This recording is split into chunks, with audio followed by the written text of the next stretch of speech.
Thank you, Laura. Good job. And thank you, ladies, for attending today. I think you're going to enjoy this very much.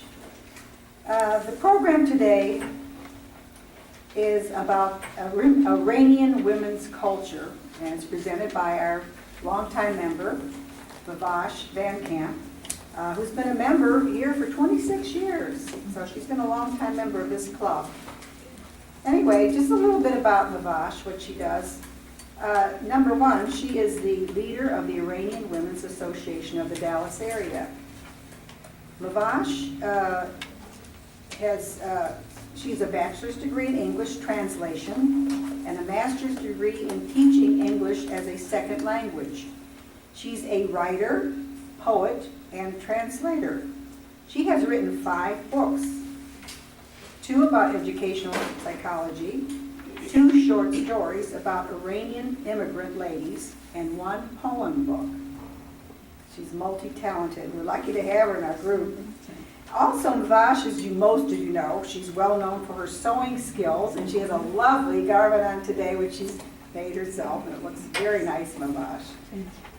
And she is a member of the American Sewing Guild, and she's won prizes at the State Fair of Texas, the sewing contest, in 6 different years, and won Best of Show for 1 year. So I am pleased to introduce you to a multi-talented, lovely lady, Mahvash VanCamp.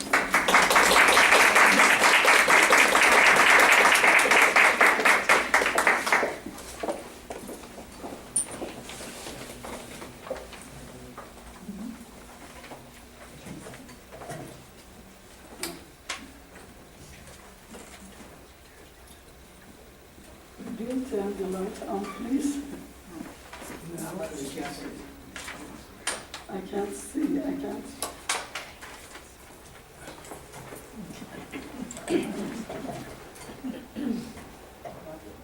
Good morning. I am Mahvash VanCamp. I am Iranian American. I have been living in America for 29 years.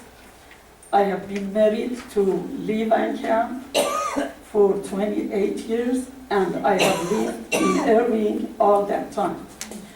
I am originally from Shiraz, but I moved to Tehran many years before I came to America. You have asked me to provide you with some information about Iranian women and also Iranian New Year's. Before I talk about it, I'm going to give you some general information about my country, Iran. First, learn how to say the name of the country. The syllable is ear, not I. Iran, Iran, not Iran. Iran. I can't see, it's dark. It's getting hard to see the screen. I have a flashlight. Do you want that? There you go. Okay, thank you. Iran is almost 3 times the size of Texas. It is a Middle East country and the 16th largest country in the world with a population of 70 million. It has 31 provinces. The capital of Iran is Tehran. Iran bordered by Caspian Sea on the north, Persian Gulf, and Oman Sea on the south. Its neighbors on the east are Afghanistan and Pakistan. On the west is Turkey and Iraq. On the north, Turkmenistan and Armenia. On the south, Kuwait and United Arab Emirates. Iran is a mountainous country. The weather in Iran is different in different parts of the country. For instance, in the north, Azerbaijan is very cold and has snowy winters like Indiana, Ohio, Michigan. But on the south, near Persian Gulf, has very hot summers like Texas. Iranian speaks Persian, which is also called Farsi. Many Americans believe that everyone who living in the Middle East speaks Arabic. The Persian language is different from Arabic, like French is different from German. Iran has different history, different culture, and different language from Arabic countries. Iran is a rich country because of the oil, but unfortunately, it has a bad economy right now. Millions of Iranians left Iran after revolution, and they are living all over the world. Most are living in America. The majority of them have higher education. Those who are still living in Iran would love to live too, but they are not able to do so. Now, about Iranian women in the past and present. Let me start with hijab. Many Americans believe that Iranian women must cover their faces with veils. This idea is wrong. Women in Saudi Arabia wear veils, not women in Iran. 100 years ago, Iranian women had to cover all their bodies, but not their faces, with a cover called chador or hijab. This is 100 years ago. About 80 years ago, the father of the last Shah of Iran ordered that women must not wear chador anymore. He ordered the policemen to arrest them in the streets and burn their chadors. Before his order, not very many women worked outside their houses. They just stayed at home, cooked, took care of their children, their husbands, and just did housewifing. After Shah's order, they took advantage of this opportunity. They started going to school, getting jobs, working out happily without chadors, but still some wear long outfits, scarves or hats, and gloves. The number of women who arrived in the society, went to school, and went abroad became more and more since then. When Mohammad Reza Pahlavi, the last Shah of Iran, took the throne, the rule wasn't that strict anymore. Women were flexible in choosing what to wear. Some wore chador, but some chose not to wear chador. Many wore very chic, fashionable, fancy, sleeveless, open collar clothes, usually based on European fashion. They swam at Caspian Sea with bikini along with men. This is before revolution. Then 35 years ago, revolution happened in Iran. The Shah was overthrown and kingdom was changed to Islamic Republic. Most of the Shah's laws were cancelled. About 2 years after revolution, Islamic Republic made a rule that a woman in Iran must wear chador or cover her hair with a scarf and her body with a long outfit at workplaces, schools, stores, streets, and everywhere. The Revolutionary Guards, also called Hezbollah, were ordered to arrest women who were without hijab in public places and send them to prison. But this rule did not make the women stop working outside their houses or going to school. Let me tell you a story about myself. It was difficult for me to drive with chador or long outfits. I usually wore a chic suit, a scarf, and had my chador next to me in my car. One day, I had a doctor appointment and I was in a hurry. So I came out of the car, but I didn't wear my chador. Hezbollah's car stopped next to my car and 3 big scary guys came out of it. I was so scared and jumped in my car to leave. One of the guys sat on the hood of my car, another one opened the door, sat next to me, and very impolitely said, "Where is your hijab, woman?" I was so scared. I showed him my chador and told him that I had a doctor appointment and I was in a hurry. He asked about my driver's license.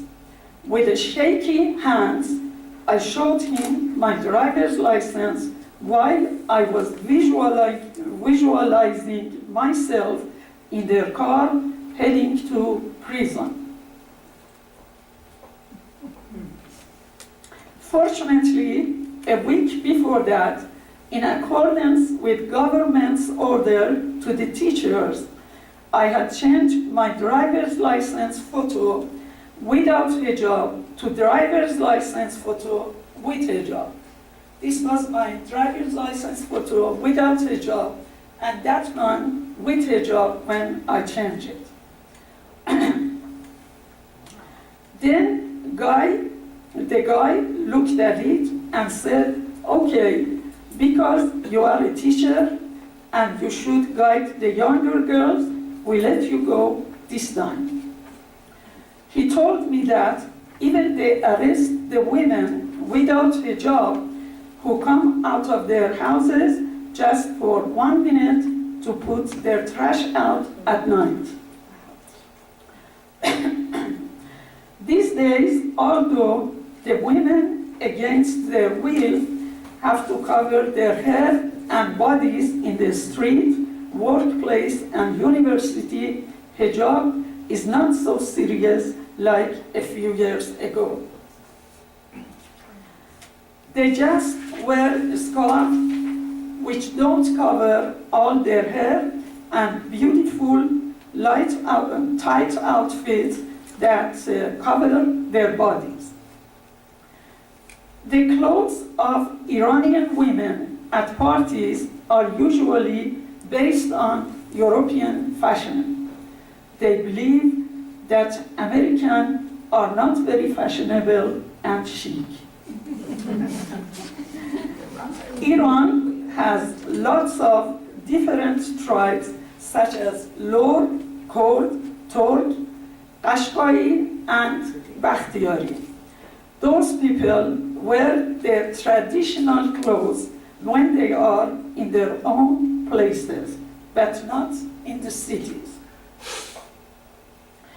Iranian women use lots of makeup, hair color, and do lots of plastic surgery, such as nose surgery, liposuction, tummy tuck, breast augmentation and breast reduction, Botox, fillers, facelift, and tattoos. They also do fitness program. You might have read in Dallas Morning News that Iran is called the capital of plastic surgery for women.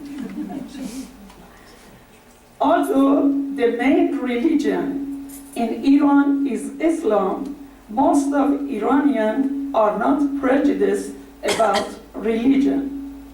Forget about the government of Iran. The majority of people do not let religion interfere in their regular daily activities. They go swim at this rate. Most of them travel to European countries and buy fashionable clothes. Not very many can come to America because of visa status. I myself used to spend all my summer holidays abroad when I was very young and single. I came to America 38 years ago for the first time. Then, when I came 29 years ago for the third time, I had to hire an attorney to be able to stay in America. Unfortunately, some Americans call Iranian women Muslim women, but it's not true. I should mention that Islamic Republic made lots of restrictions on women. For instance, girls and boys have to go to separate schools. Before revolution, some women were teachers at boys' school and men taught at girls' schools. The government ordered that no man should teach at girls' schools and no woman should teach at boys' schools. At universities, women and men are mixed, but they are not allowed to sit next to each other in the classroom. It wasn't like this when I was a university student. A few years ago, the percentage of the girls who went to universities was 60% and boys was 40%. So the Ministry of Higher Education deprived girls from studying certain majors because they believe that the men need jobs more than women. Most of the women work outside their houses in Iran now. Iran has many educated women such as scientists, physicians, engineers, university professors, teachers, lawyers, judges, pilots, writers, psychologists, musicians, movie stars, painters, and athletes. Some of the pictures are here. This is a very famous movie star. This is her picture before revolution on the cover of Women's Magazine. And that one is her picture after revolution.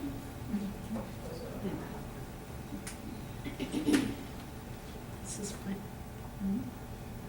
Bring quality which one?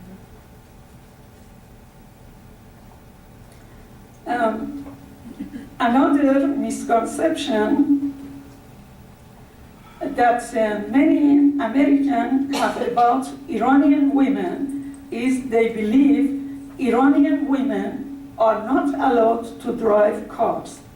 This rule applies to Saudi Arabia, not Iran. Women are allowed to drive just like in the past. They have never been deprived from driving after revolution.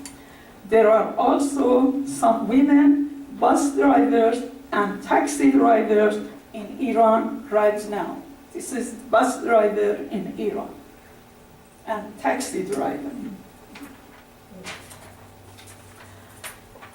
50 years ago, Mohammad Reza Pahlavi, the last king of Iran, gave women the right to vote and be elected as members of parliament. There are many, this is the House of Parliament in Iran. These ladies are members of parliament before revolution. And could you show after revolution, please, too? And this is women of parliament, member of parliament after revolution. There are many activists among Iranian women inside and outside Iran. One of the famous activists you might have heard about is Shirin Ebadi. Her picture is here. She was the first Iranian women judge before revolution. She is a lawyer, writer, professor, and human rights activist who won Nobel Peace Prize in 2003 because of fighting for and defending women's and children's rights. One of the laws she and her colleagues changed is the age of the marriage for girls, which was 9 in the past, but is 13, and for boys is 15 now. Shirin Ebadi is not the only activist Iranian lady. There are so many other lawyers and writers among Iranian ladies who are fighting for women's rights inside and outside Iran.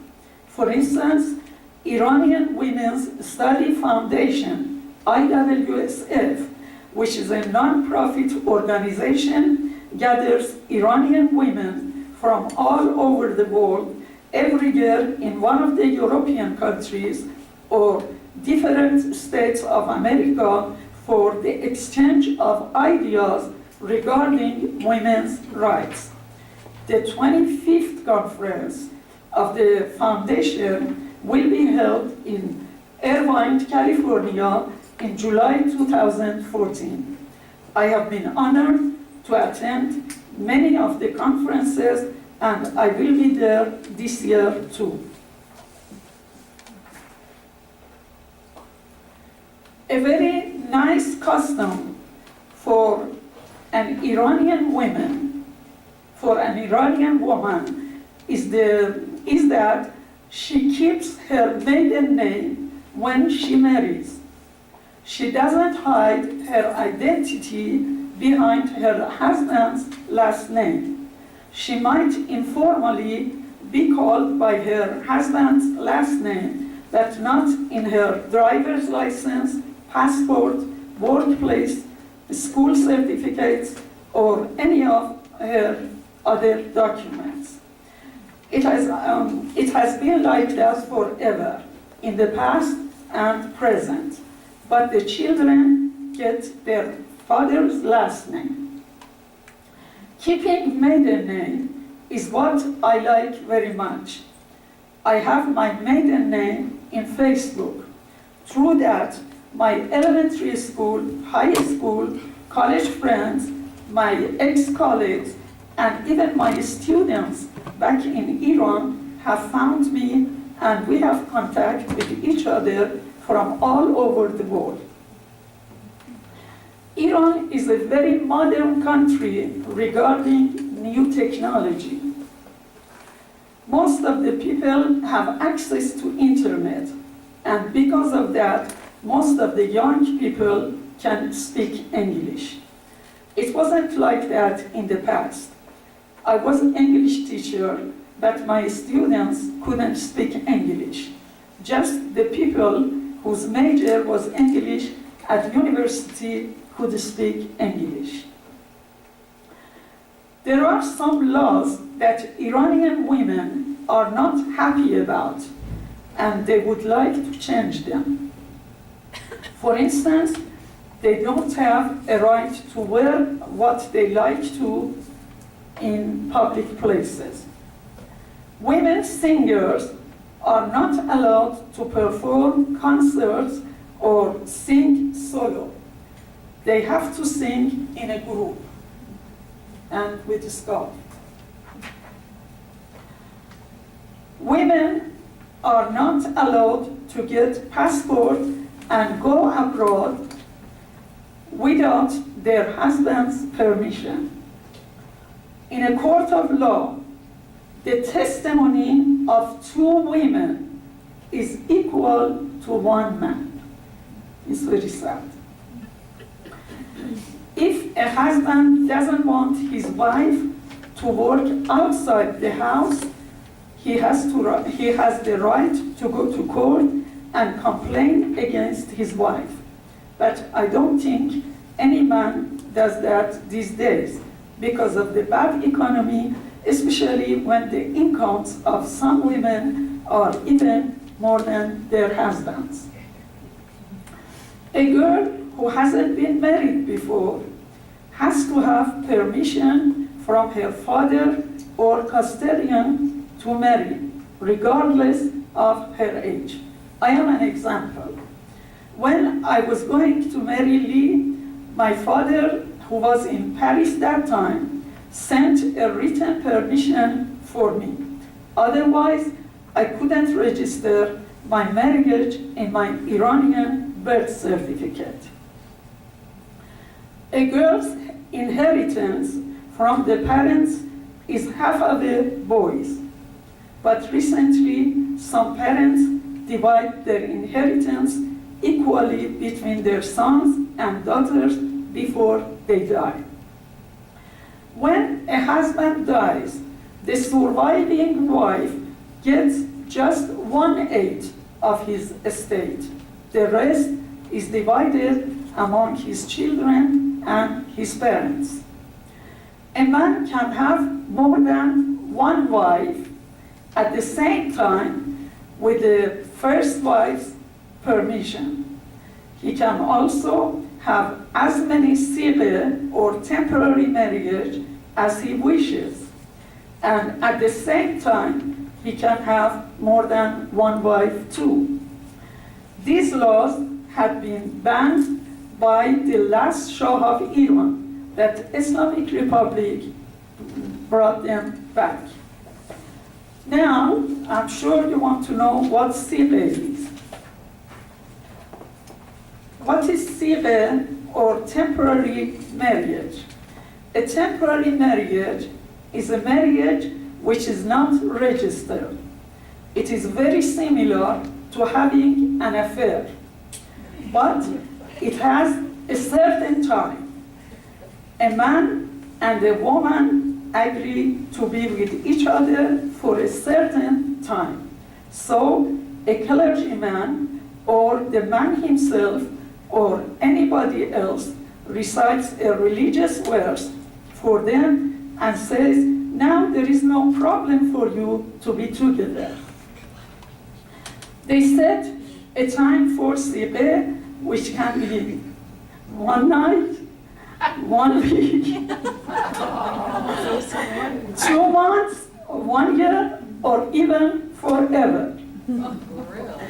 It depends how long they want to be together. It is cancelled automatically at the end of the agreed time. They register that just if the woman has a baby. A man who is married and has many sigha at the same time doesn't feel guilty because his religion allows him to do so. His wife might know that he has another sigha or another wife, but she has to accept that. But you should know that temporary marriage or having more than 1 wife is not acceptable for all Iranian men or families. It is just among some very religious men because they believe that they are helping women.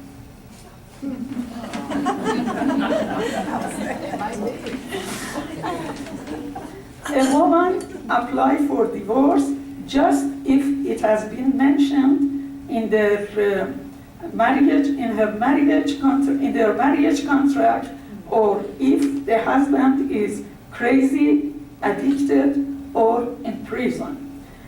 but a man can divorce his wife without any reason.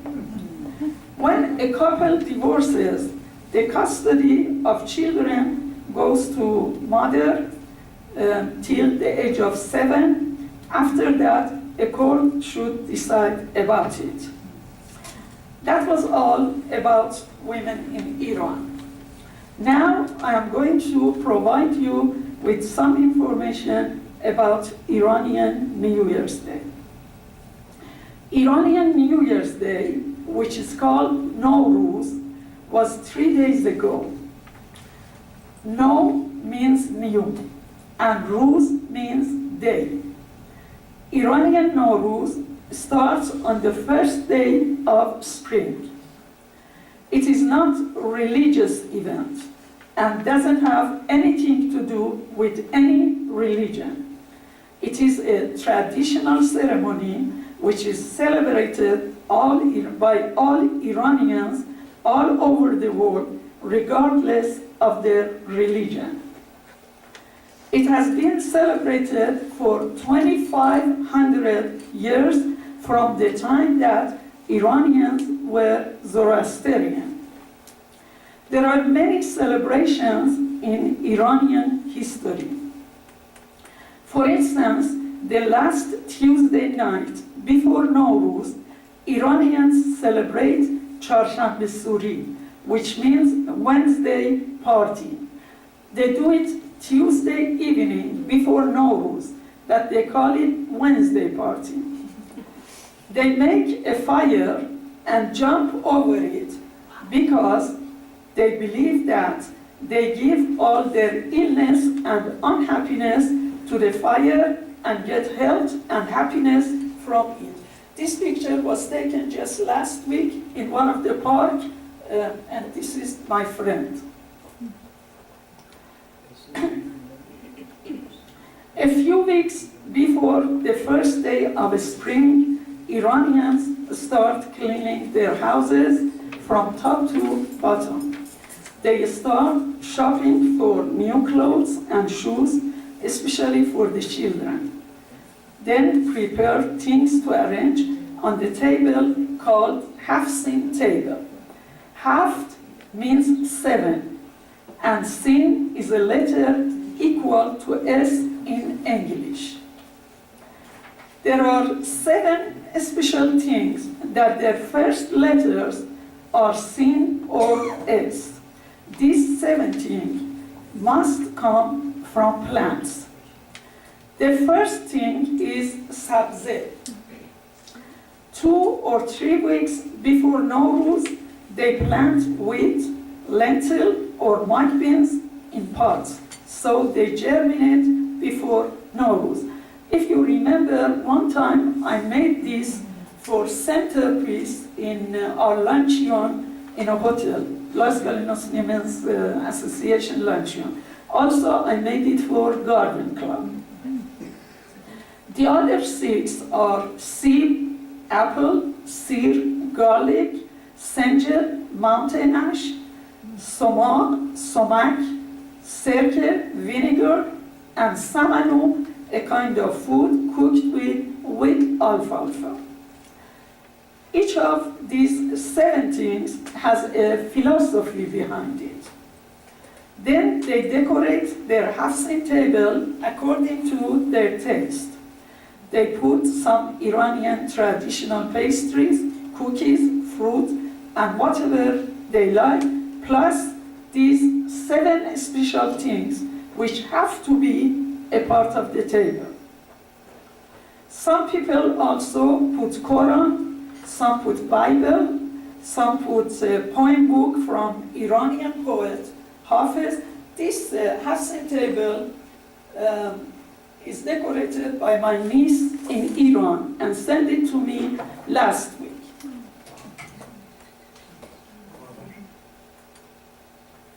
And this one, in Iranian Women's Association, I arranged a contest for Hafsin table. This table won the first prize.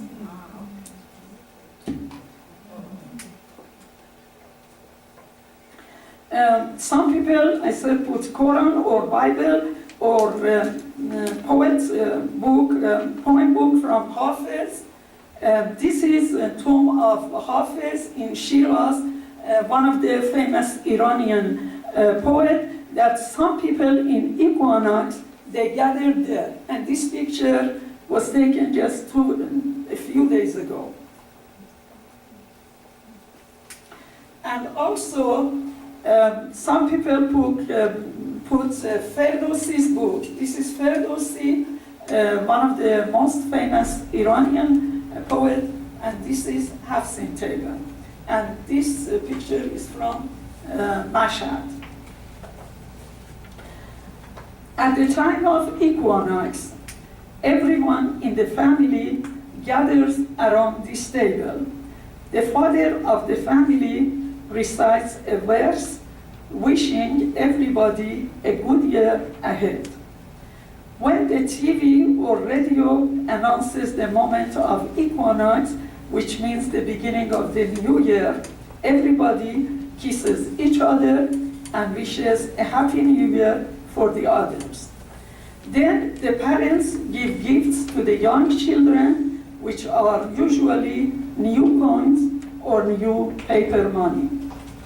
The children also receive money from their close relatives, such as uncles, aunts, and grandparents.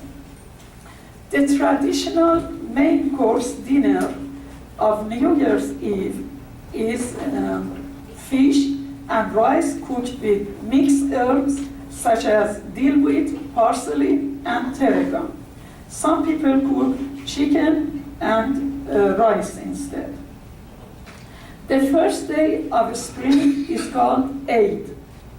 People wear their new clothes and start going to visit their relatives and friends. The younger people go to visit the older people. This visiting, for example, I called my dad in Iran the first day of spring. This visiting and revisiting continue during spring holiday, which is 2 weeks. If the older people are not in the same city or the same country, the younger people call them and wish them Happy New Year.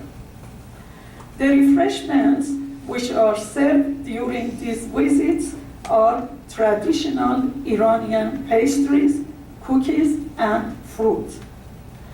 Actually, NowRuz is fun for children because they get new clothes, money, and they eat lots of cookies.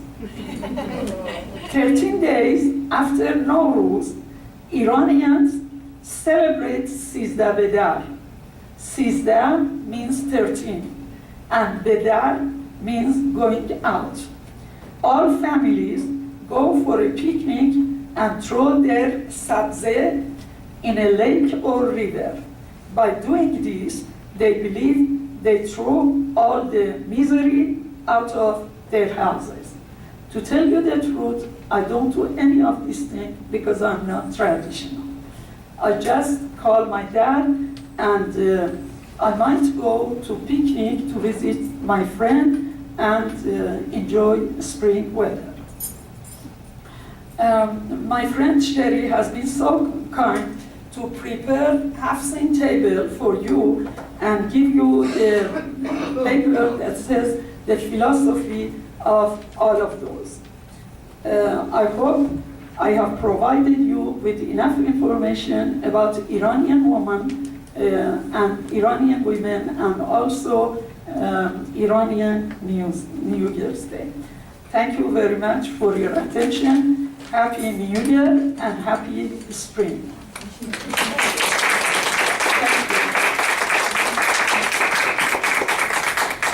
I have a question. Yes. You had mentioned that Iran has oil, but it also has economic problems. Does that have anything to do with the sanctions that we have imposed? Yes. Okay. Yes. I thought so. Yeah. Thank you.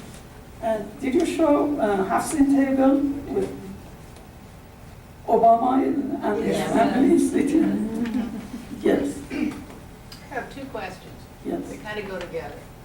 What is all this scarves over their hair all about? Why are people always covering their hair in these countries? Why you the should- hair? I think you should ask Islamic Republic, not me. Because they believe, Yeah. I think Sharia has their views. Okay, why all the That scarves? is the requirement of Islam, because the Islamic women should not show their hair. They say if the men see the hair, they get excited, and they shouldn't. So that's why they're supposed to cover their hair. But in Iran, A people little louder, I think. Can you all hear? Okay. You know, but in Iran, the Iranian women reject that, and that's why they just put something on top of their hair, and it doesn't even cover it. It's that's one way of It's basically to orienting them. protect themselves from men. That's right. Yeah. Well, that's the requirement of Islam. And then, even more important than that, with all this covering yourself up, why do you have to have breast implants, liposuction, Because all this stuff? because they have to cover their hair in the street and workplaces. But in their parties, in their wedding, they are much more beautiful and fashionable than even European ladies. Yeah, it's just in their when they go outside because they will get arrested. And when they get on an airplane leaving the country, the minute they get out of Iranian airspace, whoosh, everything comes off. And they look like they should be walking on the Champs-Élysées in Paris. Okay. Okay. But not in New York. When I used to go to Iran in the past, not anymore. When I got near the Iran airport, I put my scarf on.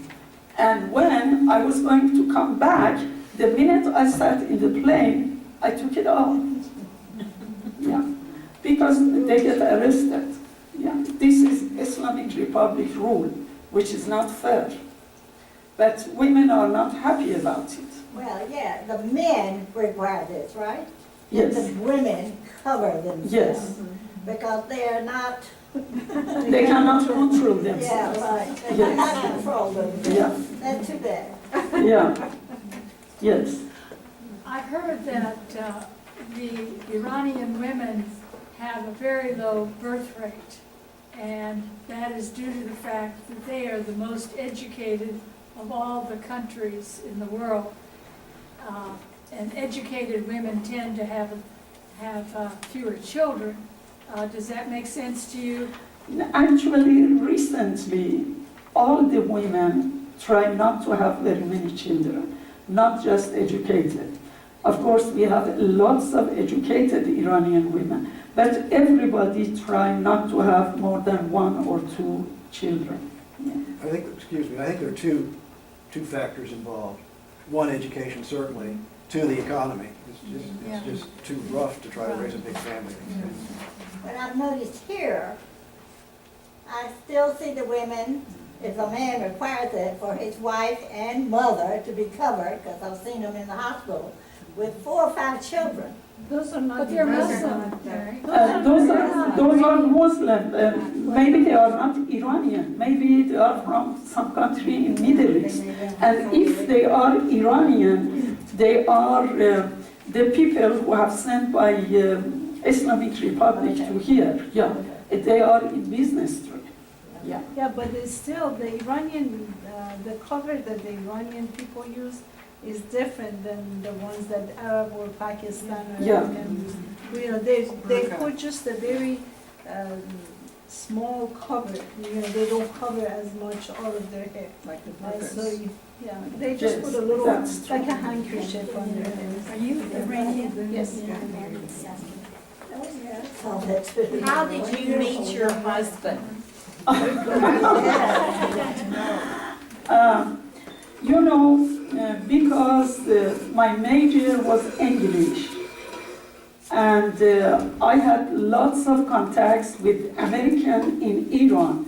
Actually, most of my teachers were American or English, and also I have contact with American who went for American Bell Company, Lockheed, and Bell Helicopter.